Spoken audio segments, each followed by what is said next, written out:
Foot soldiers are the young people that were involved in the movement. These are folks that will never get their name in history books, but without them, this wouldn't have worked. The foot soldiers were the ones on the ground of the civil rights movement. They were that army of people who marched, who were beaten by the policemen, who had to take the water hose attacks, who were bitten by the dogs, who were put in jail, and some were even killed.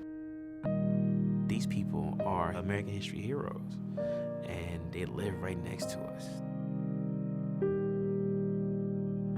Growing up in the city of Birmingham, we experienced firsthand what it was like to be black, okay?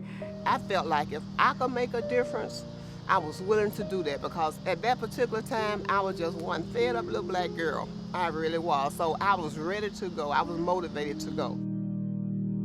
My father carried all of us to the Monday night mass meetings, which consist of singing and clapping and motivational speakers telling you to get involved. And I just turned 18. He said, "You're old enough to make your own decisions. Whatever you do, we'll live by it." And that's all I needed. I got permission from my mother, and my brother and I walked to our first mass meeting. And it was in that mass meeting that I met James Bevel. He said, "How many electric typewriters do you have at your school?" I said, "We have one, but I get to type on it because I'm a good typist." He said, "Did you know at Phillips High School, which was an all-white school, they have 3 rooms of electric typewriters?" I thought, what? It's first reality check. When James Bevel decided that they should use the children, I was told Martin Luther King at first didn't want to do that. But as he kept on and kept on talking about it, they decided that it was safer to use the children because they didn't have a job to lose. He said, if you want to do something about this, you can.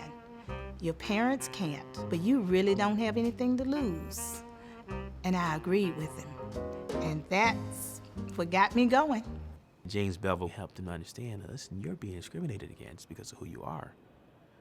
And then when the kid's like, yeah, you're right, I want to be a part of this, you got to go through a training session.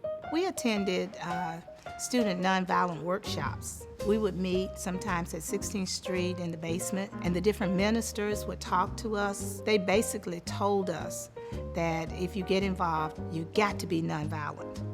If somebody calls you a name, they hit you, even if they spit on you, you could bow your head, cover your head, but do not strike back. They're going to simulate things at a training session. So if I'm smacking you in the head and I'm pushing you, or I'm blowing smoke in your face, but if you can take it, you can make it outside. I was 16 and I was arrested. It wasn't a proud thing back in 1963 to come out and brag about, I went to jail because I marched for civil rights. No one respected a jailbird, so those foot soldiers ended up keeping a lot of that inside, not to be ridiculed by the people that thought it was degrading to go to jail. Kids were in jail for some cases 4 to 5 days.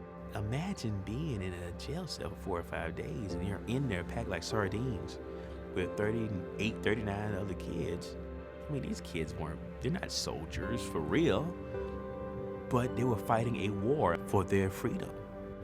They were willing to do it in spite of what could potentially happen to them. I know foot soldiers that cannot walk through the statue with the 3 dogs in Killingham Park because they remember what it was like to get bit, so they just refuse to go in there. These folks are still living with some of that. They are heroes.